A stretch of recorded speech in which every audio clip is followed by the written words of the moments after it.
Hello, how are you doing? Hope you're doing well. Let's look at today's lesson.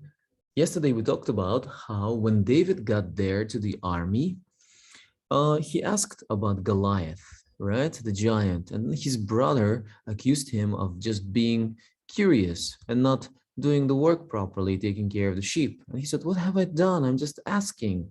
And he was sent by his father to bring some food to his brothers. And then somebody told David that King Saul himself will give him great wealth to the person who defeats the Goliath, the giant Goliath. He would give him great wealth and also give him his own daughter in marriage. And so what does David plan to do? When this report, somebody went to King Saul and told him that David has been asking questions about Goliath. When King Saul heard about it, he called David and said, "Bring David to me." When this report reached the king, David was brought to Saul. "Let no one lose heart on account of this Philistine," said David. "Your servant will go and fight him." Your servant means I will go and fight him. That's what David plans to do. He plans to go and fight Goliath. And the king says, "You're not able to go out against this Philistine and fight him. You're only a boy, and he has been a fighting man from his youth." Yeah, that's his profession is to fight and to kill, and you have never done it. But now look what David says: "Your servant has been keeping his father's sheep. When a lion or a bear came and carried off a sheep from the flock, I went after it, struck it down, and rescued the sheep from its mouth. When it turned on me, I seized it by its hair, struck it, and killed it." Yeah, he says, "I have experience. I can fight too. I can fight the giant. I can fight Goliath. I have experience." Let's look at the lesson. Go back to your sheep. When David heard Goliath challenge anyone from the Israelite army to fight him, he asked some of the men standing around, "What reward will a man get for killing that Philistine?"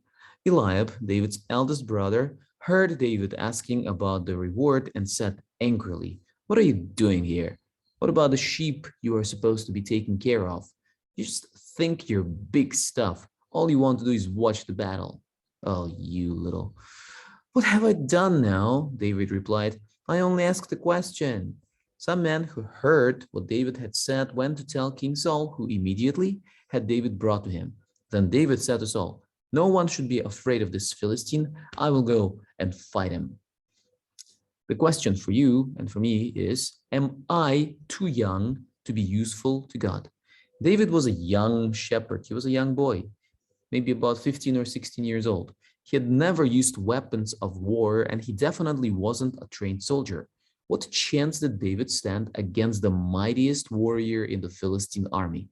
However, when someone is willing to trust God for strength, age and size don't matter.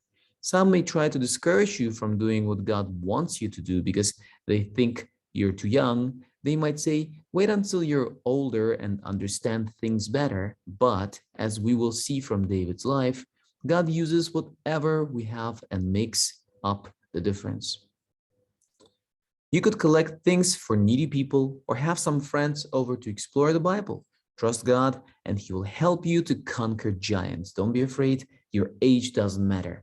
Just your faith and your trust in God. That's what matters. You're never too young to do something good. Verse for today: "Don't let anyone look down on you because you're too young, because you're young, but set an example for the believers in speech, in life, in love, in faith, and in purity." 1 Timothy 4:12. Right? It's a wonderful lesson today. You're never too young. You're not too young to do the right thing. You're never too young to do the right thing. Trust God and always look for opportunities. Keep your eyes open and look for opportunities to do something good.